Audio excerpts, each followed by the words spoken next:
Hi friends, welcome to Chennimalai family. வாங்க இப்போ நம்ம மினி இட்லி பார்த்துக்கலாம். மினி இட்லி ரொம்ப குழந்தைங்களுக்கு ரொம்ப பிடிக்கும் ஃப்ரெண்ட்ஸ். இந்த மாதிரி செஞ்சு கொடுத்தீங்கன்னா ரொம்ப சாப்பிடுவாங்க அதிகமாக. வெறும் இட்லி நம்ம பெரிய பெரிய இட்லின்னா சாப்பிட மாட்டேன்பாங்க. இப்போ இந்த தட்டில் கொஞ்சம் எண்ணெய் தேய்ச்சிக்கலாம். எண்ணெய் தேய்க்கிறனாலும் தேய்க்கலாம். அதுக்கப்புறம் நான் எண்ணெய் தேய்க்கல ஃப்ரெண்ட்ஸ், அப்படியே போட்டுட்டேன், ஊற்றி எடுத்தேன். நல்லாயிருக்கு. மாவு குட்டி குட்டியாக ஸ்பூனில் ஊற்றினா தான் கரெக்டாக இருக்குது ஃப்ரெண்ட்ஸ். மினி இட்லிக்கு கரண்டியில் ஊற்றும் போது எல்லாம் நிறைய சிந்திகிட்ருக்கு. அதனால் நான் ஸ்பூன்லேயே ஊற்றிட்டேன். ஒரு 2 நிமிஷம் 3 நிமிஷத்துலேயே வெந்துடுது ஃப்ரெண்ட்ஸ். அவ்வளோதான், தண்ணி கொதிச்சிருச்சு. இப்போ இட்லி இது வச்சுட்டு நல்லா ஒரு 2 நிமிஷம் 3 நிமிஷத்தில் வெந்துடுது. நம்ம எடுத்து ஒரு நிமிஷம் வெளியில் வச்சுட்டு அதுக்கப்புறமா எடுக்கணும். அப்போ அது தட்டில் ஒட்டாமையே வந்துடும். ஒரு நிமிஷம் நீங்கள் வெளியில் வச்சுட்டு அதுக்கப்புறமா தான் ஸ்பூனில் எடுக்கணும். தட்டில் அப்போ தான் ஒட்டாமல் வரும். நல்லாயிருக்கு ஃப்ரெண்ட்ஸ். குட்டி குட்டியாக குழந்தைங்களுக்கு விருப்பமாக நல்லா சாப்பிடுவாங்க. கொஞ்சம் எண்ணெய் ஊற்றிட்டேன், கொஞ்சம் நல்லெண்ணெய் ஊற்றிருக்கேன், ஆயில் கொஞ்சம் ஊற்றிருக்கேன்.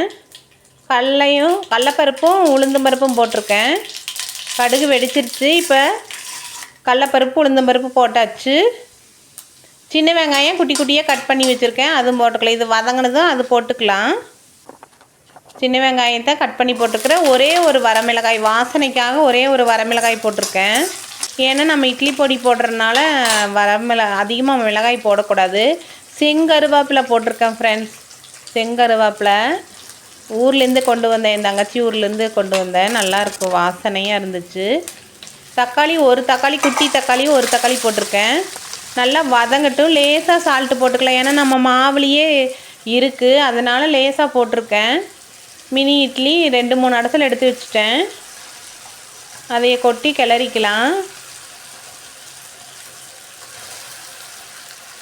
கொஞ்சம் போல் தான் எடுத்திருக்கேன், ஒரு 2-3 இடத்துல தான். இட்லி பொடி போட்டுக்கலாம். எனக்கு காரம் இட்லி பொடியில் இருக்கிற காரமே போதுங்கிறனால நான் மிளகாய் அதிகமாக போடலை ஃப்ரெண்ட்ஸ். உங்களுக்கு காரத்துக்கு இன்னும் வேணும்னா நீங்கள் போட்டுக்கலாம்.